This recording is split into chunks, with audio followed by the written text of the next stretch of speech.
আমরা যারা ফিলিস্তিন নামে চিনি, ওই এলাকায় আরব উপদ্বীপ থেকে একটা জাতি সেখানে বসবাস শুরু করে, সেই জাতিকে বলা হয় কেনানি। কি বলা হয়? তাহলে ইহুদিদের দাবি তারা প্রথমে ছিল, আর ইতিহাস বলতেছে কেনানিরা। ইহুদিরা কি বলে? আমরা। ইতিহাস কি বলে? কেনানি। কেনানিরা সেখানে বসবাস করা শুরু করার পর তাদের একটা অঞ্চলের নাম ছিল ফিনিশিয়ান সম্প্রদায়। আরেকটা অঞ্চলে বসবাস করত আমুরীয় সম্প্রদায়। একটা ফিনিশিয়ান, আমাদের দেশে কয় না খান বংশ, খন্দকার বংশ, অমুক বংশ, তমুক বংশ, এরকম আপনি মনে করে দেন। একটা সম্প্রদায়ের নাম ফিনিশিয়ান, আরেকটার নাম আমোরীয়। এই আমোরীয় সম্প্রদায়ের একটা গোত্রের নাম ছিল হেক্সুস। কি নাম? হেক্সুস। এই হেক্সুস সর্বপ্রথম আল কুদস শহরের গোড়াপত্তন করে। আল কুদস, যেখানে গজল আছে একটা, আল কুদসুলামা গজল আছে। এই আল কুদস শহরের গোড়াপত্তন করে তারা এটার নাম রাখছে ওর সেলিম। এই প্রথম ওই অঞ্চলের নাম হয় ওর সেলিম। কি নাম? তাহলে আমরা কি জানলাম? কেনানি, এই কেনানিদের একটা সম্প্রদায়ের নাম হলো ফিনিশিয়ান, আরেকটা সম্প্রদায় বসবাস করত আমোরীয়। আমোরীয়দের একটা জাতির নাম হলো হেক্সুস। এই হেক্সুস জাতি সর্বপ্রথম একটা শহরের গোড়াপত্তন করে এটার নাম রাখছে ওর সেলিম। এর কয়েকশো বছর পর ভূমধ্য সাগরীয় একটা দ্বীপ আছে, এই দ্বীপটার নাম ক্রিট। কি নাম? ক্রিট বানান না, আমি বলি ক্রিকেট আছে না, ক্রিকেট। এই ক্রিকেটের কয়েকারটা ফালায় দেন, ক্রিকেট কয়েকার ফালায় দিলে কি থাকে? এই ক্রিট। ভূমধ্য সাগরীয় একটা দ্বীপ আছে, এই দ্বীপের নাম ক্রিট। এই ক্রিট দ্বীপ থেকে একটা সম্প্রদায় ফিলিস্তিনে যায়, তাদের নাম হলো ব্লেসড। কি নাম? এই ব্লেসড সম্প্রদায় ওর সালিম শহরের নাম রাখলো পালিস্তিন। কি রাখলো?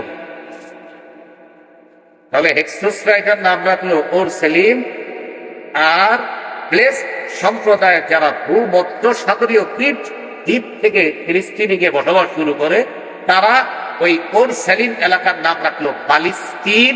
আর ওই পালিস্তিনটাই রূপান্তরিত হয়ে সুন্দর একটা রূপ নাম ধারণ করেছে, যে নামটা আমরা চিনি ফিলিস্তিন। তাহলে কুদস, ওর সেলিম, পালিস্তিন, ওই পালিস্তিন থেকে হলো ফিলিস্তিন। আচ্ছা, এই যে নামগুলা বললাম, কেনানি, আমোরীয়, হেক্সুস, ফিনিশিয়ান, ব্লেসড, একটাও কি ইহুদি বলছি আমি? তারা বলতেছে এটা আমাদের পূর্ববর্তী জায়গা, আর ইতিহাস বলতেছে না তাদের। এটা বলার জন্য আমি আপনাদেরকে বললাম। তো এইখানে মানুষ বসবাস শুরু করলো। খ্রিস্টপূর্ব 1900 সনের কথা। আল্লাহর নবী মুসলিম জাতির পিতা ইব্রাহিম আলাইহিস সালাতু ওয়াস সালাম, জালেমরা যখন তাকে আগুনে পুড়াইতে চাইল, তিনি যখন তাদেরকে দাওয়াত দিলেন, তাওহীদের দাওয়াত, পদে পদে বাধাপ্রাপ্ত হওয়ার পর তিনি হিজরত করে যেখানে গেলেন খ্রিস্টপূর্ব 19 সনে। এই 1900 সনে ইব্রাহিম নবী হিজরত করে ওই বাইতুল মুকাদ্দাস অবস্থিত এলাকা ফিলিস্তিনের আশেপাশে ইব্রাহিম নবী হিজরত করেন। ইব্রাহিম নবী এখানে আসার পর আল্লাহ তাআলা তাকে একজন পুত্র সন্তান দান করে, তার নাম ইসমাইল। ইসমাইল নবীর বংশে একজন নবী, তিনি আমাদের নবী, শ্রেষ্ঠ নবী, আখিরি নবী মুহাম্মদুর রাসূলুল্লাহ সাল্লাল্লাহু আলাইহি ওয়াসাল্লাম। এখান থেকে বোঝা যায় আমাদের নবীর শেকড়ের সম্পর্ক ফিলিস্তিনের সাথে। সুবহানাল্লাহ। কিসের সাথে? ফিলিস্তিনের সাথে। ইসমাইল নবীর 13 বছর পর তার ছোট ভাইয়ের জন্ম হয়, নাম ইসহাক আলাইহিস সালাতু ওয়াস সালাম। ইসমাইল নবীর কত বছর পর? 13 বছর পর ইব্রাহিম নবীর দ্বিতীয় সন্তান ইসহাক নবীর জন্ম হয়। ইসহাক নবীর একজন সন্তান হয়, তার নাম ইয়াকুব। ইয়াকুব নবীর জন্ম ইব্রাহিম নবীর জীবন দশায় হয়েছে, মনে রাখবেন। ইব্রাহিম নবী দুনিয়াতে থাকতেই ইব্রাহিম নবীর সন্তান ইসহাক, ইসহাক নবীর সন্তান ইয়াকুব। এই নাতি ইয়াকুব নবীর জন্ম হয়েছে দাদা ইব্রাহিম নবী বেঁচে থাকতেই। তাহলে ইব্রাহিম, ইসহাক, ইয়াকুব, ইয়াকুব নবী ফিলিস্তিন থেকে সফর করে চলে গেলেন বর্তমান তুরস্কের দক্ষিণাঞ্চল নাম হাবরান, এখানে গেছে, এখনো আছে এলাকা। সেখানে যাওয়ার পর ইয়াকুব নবীর 11 জন পুত্র সন্তান হয়। সুবহানাল্লাহ। এই 11 জনের একজনের নাম ইউসুফ আলাইহিস সালাতু ওয়াস সালাম। ইউসুফ নবীর ভাইয়েরা তাকে কূপে ফেলে দিল। পথচারীরা তাকে কূপ থেকে পেয়ে সামান্য মূল্যে মিশরের মন্ত্রীর কাছে বিক্রি করে দিল। মিশরের মন্ত্রী ইউসুফ নবীকে কিনে নিয়ে গেলেন মিশর। লম্বা হিস্ট্রি ঘটল, তিনি জেল খাটলেন। জেল থেকে বের হওয়ার পর আল্লাহ তাআলা তাকে মিশরের খাদ্য মন্ত্রণালয়ের দায়িত্ব দিলেন। ইউসুফ নবী তার ভাই এবং বাবাকে নিয়ে আসেন মিশরে। ইয়াকুব নবী মিশরে চলে আসলেন, ইউসুফ নবীর ভাইয়েরাও চলে আসলেন। এই ভাইদেরকে সহ ইউসুফ নবী মিশরে ছিলেন, তার ভাইদেরকে সহ এখানে তারা বসবাস করতে লাগলেন প্রায় 150 বছর। কয় বছর? কোথায়? মিশরে। এখন আমার সাথে একটু বলেন, ইয়াকুব নবীর আরেক নাম ইসরাঈল। ইসরা অর্থ বান্দা, ইল অর্থ আল্লাহ, ইসরাঈল অর্থ আল্লাহর বান্দা। এবার বলেন ইয়াকুব নবীর আরেকটা নাম কি? ইসরাঈল অর্থ কি? এবার আমার সাথে বলেন ইসরাঈলের সন্তান, এটার আরবি বনু ইসরাঈল। তারাই ইতিহাসে বনি ইসরাঈল। তাহলে বনি ইসরাঈল কেন? ইয়াকুব নবীর সন্তান তারা। ইয়াকুব নবীর আরেকটা নাম ইসরাঈল, আর ইসরাঈলের সন্তান, এটার আরবি বনি ইসরাঈল। বলেন তো আপনারা, বনি ইসরাঈল মানে ইসরাঈলের সন্তান। ইসরাঈলটা কে? ইয়াকুব। মাশাআল্লাহ। এই হলো বনি ইসরাঈলরা মিশরে বসবাস করতেছে, 150 বছর বসবাস করছে। মাশাআল্লাহ, ভালো তাওহীদ, আল্লাহকে বিশ্বাস করে এরকম আছে। 150 বছর পর তাদের উপর হামলা চললো। ফারাও সাম্রাজ্য আছে একটা, এই ফারাও সাম্রাজ্যের প্রতিষ্ঠাতা, তার নাম হলো আহমুস। আহমদ না, আহমুস। কি নাম? এই ফারাও সাম্রাজ্য বনি ইসরাঈলের উপর হামলা চালাইছে, তাদের উপর আক্রমণ অত্যাচার করছে 300 বছর।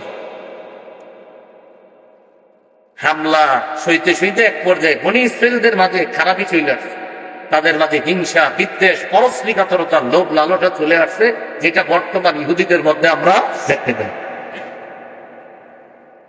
এদিক সেদিক তাকাইলে বুঝবেন না, পুরো আলোচনাটা বুঝেন। আমি কিন্তু আপনার 3 নাম্বার পয়েন্টে আছি যে কোরআনে বর্ণিত পবিত্র বরকতপূর্ণ জায়গা হলো ফিলিস্তিন। একটু মাথাটা ঠিক রাখবেন। তাহলে খ্রিস্টপূর্ব 1900 সনে ইব্রাহিম নবী ফিলিস্তিনে আসলেন। তার সন্তান একজন ইসহাক, ইসহাক নবীর সন্তান ইয়াকুব, ইয়াকুব নবীর সন্তান ইউসুফ, ইউসুফ আলাইহিস সালাম তার ভাইয়েরা মিশরে ওই লম্বা ঘটনার মাধ্যমে আসলেন, 150 বছর থাকলেন। বনি ইসরাঈল তাদেরকে বলা হয় কেন? ইসরাঈল ইয়াকুব নবীর আরেক নাম, আর ইয়াকুব নবীর সন্তানদেরকে বলা হয় বনি ইসরাঈল। সেই হিসাবে ইয়াকুব নবীর সন্তানদেরকে ইতিহাসে বলা হয় বনি ইসরাঈল। তো 300 বছর তাদের উপর হামলা চালার পর তাদের মধ্যে খারাপই চলে আসে।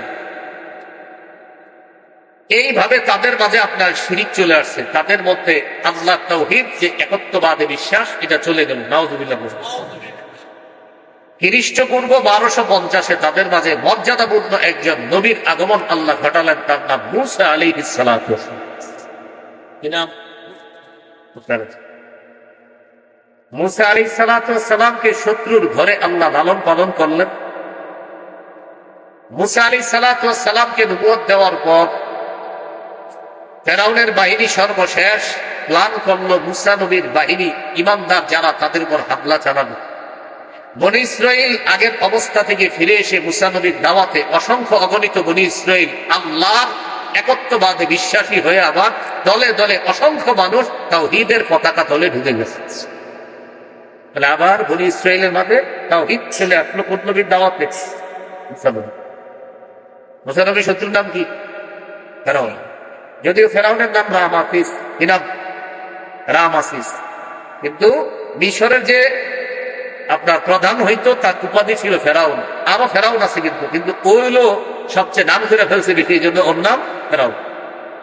যেমন অনেক মহিলাকে বলা হয় লেডি ফেরাউন, অর্থাৎ মহিলাদের মধ্যে যে সবচেয়ে ভয়ঙ্কর রূপ ধারণ করছে এরকম মহিলাকে কি বলা হয়?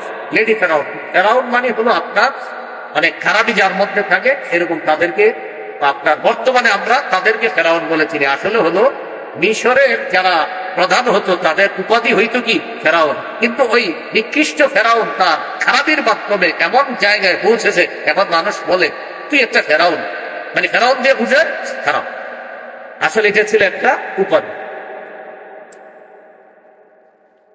এই ফেরাউনের বাহিনী মুসা নবীর বাহিনীর উপর হামলা চালাবে প্ল্যান করলো, আল্লাহ জানায়া দিলেন وأوحينا إلى موسى أن أسر بعبادي إنكم متبعون।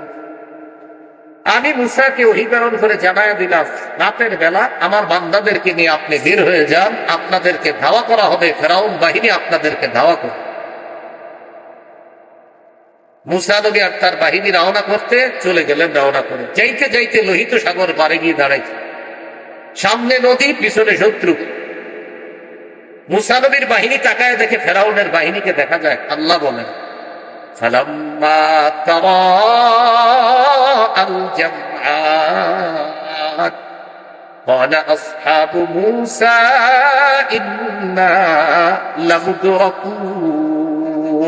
দুই দল যখন দুই দলকে দেখতে লাগলো, মুসা নবীর বাহিনীতে যারা আছে মুমিনরা তারা বলল মুসা ইন্না লামুদরাকুন, আমরা ধরা খেয়ে গেলাম। মুসা নবী জবাব দিলেন কাল্লা, কখনো না, ইন্না মাইয়া রাব্বী সায়াহদিন, আমার সাথে আমার রব আল্লাহ আছেন, তিনি আমাকে রাস্তা দেবেন। আল্লাহ তাআলা নদীকে হুকুম করলেন, সমুদ্রকে হুকুম করার পর সমুদ্রের মাঝ দিয়ে 12টা রাস্তা আল্লাহ তৈরি করে দিলেন। মুসা আলাইহিস সালাতু ওয়াস সালাম তার বাহিনী নিয়ে এই যে মিশর থেকে বের হয়ে যাচ্ছে, মিশর থেকে বের হয়ে যাচ্ছে, সমুদ্র পানি দিয়ে তারা চলে গেলেন ওপারে। ফেরাউন আর তার বাহিনী সমুদ্রের উপর দিয়ে রাস্তায় তারাও মাঝামাঝি আসছে মোটামুটি। আল্লাহ আবার রাস্তাকে পানি হয়ে যেতে বললেন, আল্লাহর হুকুমে রাস্তাগুলা আবার পানি হয়ে গেল, ফেরাউন বাহিনী ডুবে মারা গেল। মুসা নবীর বাহিনী লোহিত সাগর পাড়ি দিয়ে ওপারে যাওয়ার পর মুসা নবী বনী ইসরাইলের এই আল্লাহ বিশ্বাসীদেরকে নিয়ে যেখানে অবস্থান করলেন ওই জায়গাটার নাম সিনাই। কি নাম? তাহলে এবার আপনারা জবাব দেন, মুসা নবী বনী ইসরাইলকে নিয়ে সমুদ্র পাড়ি দেওয়ার পর যে এলাকায় গিয়ে উঠলেন নাম কি? সিনাই। এই সিনাই এলাকার সাথেই ফিলিস্তিন। সুবহানাল্লাহ। মানে ফিলিস্তিনের একটা প্রাচীর আছে, এই প্রাচীর দিয়ে ঢুকলেই ফিলিস্তিন। মুসা নবী বনী ইসরাইলকে বুঝাইল যে বাইতুল মুকাদ্দাস বর্তমানে মূর্তি পূজারীদের দখলে, যারা আল্লাহর একত্ববাদে বিশ্বাসী না তাদের দখলে, চলো আমরা জিহাদের মাধ্যমে আল্লাহর ঘরটা উদ্ধার করে আবার পুনরায় আল্লাহর ইবাদত এই বাইতুল মুকাদ্দাসে শুরু করি। সুবহানাল্লাহ। বনী ইসরাইল মুসা নবীর সাথে রওনা করলো, রওনা করে ফিলিস্তিনে ঢুকলো। ঢুকার পর শহরে ঢুকার যেই প্রাচীরটা, দেয়ালটা, সেখানে গিয়ে বনী ইসরাইল বলতেছে মুসা আমরা যাব না। কেন? ইন্না লান নাদখুলাহা হাত্তা ইয়াখরুজু মিনহা, মুসা এটার ভিতরে যারা আছে এরা বের না হওয়া পর্যন্ত আমরা ভিতরে প্রবেশ করব না। তা কেন? ইন্না ফিহা কওমান জাব্বারিন, এখানে প্রতাপশালী সম্প্রদায় আছে, তাদের সাথে আমরা পারবো না।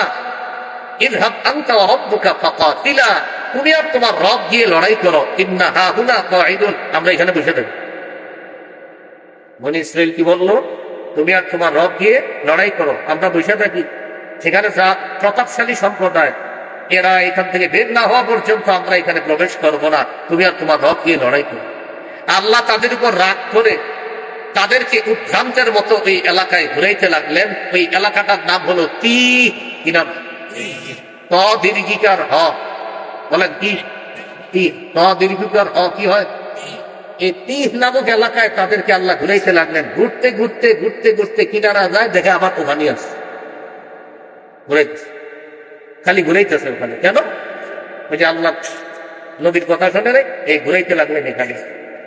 এবার আপনারা বলেন, মিশর থেকে মুসা নবী সমুদ্র পাড়ি দিয়ে যে এলাকায় গেছে কি নাম? সিনাই থেকে বনী ইসরাইলকে নিয়ে যেখানে গেলেন কি নাম? সেখানে গিয়ে কোথায় ঢুকে না বনী ইসরাইল? ফিলিস্তিনের প্রাচীর, ওটা টপকেও পাশে ঢুকতে চায় না। আল্লাহ রাগ করে ওই তিহ নামক এলাকায় তাদেরকে ঘুরাইতে লাগবে। সেখানেই মুসা নবীর ইন্তেকাল হয়।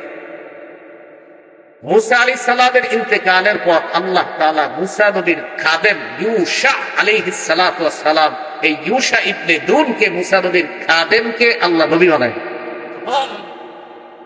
এখন বলেন তো বনী ইসরাইলের নবীর নাম কি? ইউশা। আমরা কথা বলতে হবে, কি নাম? ইউশা আলাইহিস সালাম। ইউশা নবী বনী ইসরাইলকে বুঝাইলেন, চলো আমরা জিহাদের মাধ্যমে বাইতুল মুকাদ্দাসটা উদ্ধার করি। কিছু মুজাহিদদেরকে রাজি করায়া ইউশা নবী ওই মুজাহিদ বাহিনীকে নিয়ে আল্লাহর ঘর বাইতুল মুকাদ্দাস উদ্ধার করে। আল্লাহ বিশ্বাসী যারা তাওহীদপন্থী তাদের দখলে আল্লাহ বাইতুল মুকাদ্দাস ফিরিয়ে দেন। এখন বলেন তো আপনারা, কোন নবীর অধীনে চলে আসলো বাইতুল মুকাদ্দাস? ইউশা। এই হলো বনী ইসরাইলরা আবার বাইতুল মুকাদ্দাস আপনার প্রবেশ করলো। এইটারই ইহুদিরা বলে এটা আনবো পূর্বের। অথচ আমি আর আগে কতগুলো বললাম, কেনানি, ফিনিশিয়ান, আমরীয়, হেক্সোস, ব্লেস, ফারাও সাম্রাজ্য, কতগুলা জাতি ওখানে বসবাস করছে।